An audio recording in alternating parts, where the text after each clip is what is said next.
If another driver hits you, should you call their insurance company? You can report the accident and open a claim with the other driver's insurer, but you need to understand the difference between reporting the claim and giving the insurance company information it may later use against you. The adjuster may sound friendly and helpful, but the company does not represent you. Its job is to protect its insured and limit what it pays. Provide the basic facts needed to identify the accident, but avoid guessing about speed, distance, fault, or the extent of your injuries. Some injuries may not become fully apparent until hours or days after the collision. The adjuster may also ask for a recorded statement.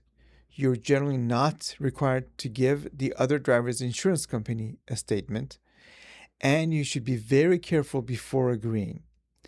A casual answer can later be taken out of context to dispute fault or minimize your injuries. You should also promptly notify your own insurance company. Your policy may provide collision coverage, medical payment coverage, rental car benefits, or uninsured or underinsured motorist protection. Your policy may also require timely notice of the accident. Before signing a medical authorization, property damage release, or settlement agreement, make sure you understand exactly what rights you may be giving up. I'm Mason Rashtian, a Santa Clarita personal injury lawyer and a former insurance defense lawyer. If you've been injured in an accident and are not sure which insurance company to call or what information to provide, give me a call.